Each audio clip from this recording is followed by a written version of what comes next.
ఈ రాష్ట్ర ప్రజలకు చంద్రబాబు నాయుడు గారు ఎన్నికల ముందు ఇచ్చినటువంటి అనేక హామీల్లో ప్రధానమైంది ఈ రాష్ట్రంలో ఉన్నటువంటి యువతకు, చదువుకునేటువంటి విద్యార్థులకు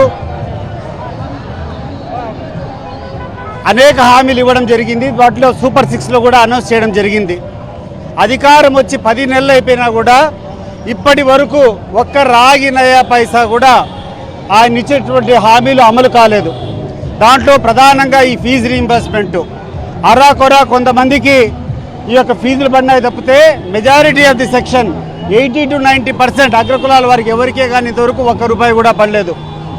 యువతకు చెప్పినటువంటి హామీ ప్రతి ఒక్క నిరుద్యోగికి ₹3,000 ఇస్తానన్నటువంటి హామీ ఇంతవరకు ₹1 ఇవ్వలేదు. ఈ బడ్జెట్లో ₹1 పెట్టలేదు. అంటే ఈ బడ్జెట్లో పెట్టలేదంటే 2 సంవత్సరాలు అయిపోయినా కూడా ₹1 కూడా రాదు. కాబట్టి ఈ అబద్ధాలు చెప్పినటువంటి ముఖ్యమంత్రికి కనువిప్పు కలగాలని, ఈ రాష్ట్రంలో ఉన్నటువంటి ప్రజల యొక్క కోపాన్ని ఆయనకు చూపించాలని, వెంటనే ఆయన ఇచ్చినటువంటి హామీలన్నీ అమలు చేయాలని ఇది ఒక వార్నింగ్గా మేము ఇస్తున్నటువంటి పిలుపు. ఇది ఉధృతమవుతుంది.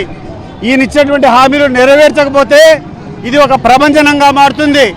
రాబోయే రోజుల్లో తెలుగుదేశం పార్టీ నాయకుడు అనేవాడు రోడ్డు మీదకి రావాలంటే భయపడేటువంటి పరిస్థితులు ఉంటాయి. ఎందుకంటే ఎంతో సుఖ సంతోషాలతో ఆనందంగా ఈ రాష్ట్రంలో ఉన్నటువంటి అన్ని వర్గాలు దాదాపు 50,000 నుంచి ₹1,00,000 ప్రతి కుటుంబానికి అందేటువంటి కార్యక్రమం ఉంటే ఆ లక్షను 2 లక్షలు చేస్తామని చెప్పి అబద్ధం హామీలు ఇచ్చేటువంటి వ్యక్తి ఈరోజు అమలు చేయకుండా వ్యక్తిగత అజెండాలు, కక్ష సాధింపులు ఎక్కడ చేసినా జనం యొక్క సంపదను దోపిడీ చేసుకునేటువంటి మార్గమే వాళ్ళు ఎంచుకున్నారు.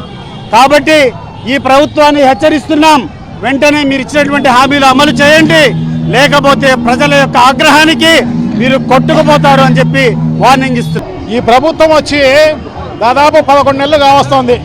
ఈ 11 నెలల్లో మేనిఫెస్టోలో చెప్పడం జరిగింది దానికి మెగా జాబులు వదులుతామని చెప్పేసి, సో మెగా డిఎస్సి వదులుతామని చెప్పేసి, జాబ్ క్యాలెండర్ ఇస్తామని చెప్పేసి, సో ఇవన్నీ ఏమీ చేయలేదు. అదే కాకుండా విద్యా దీవెన, వసతి దీవెన ఇవి బ్యాలెన్స్ అరియర్స్ అంతా కూడా పెట్టడం జరిగింది.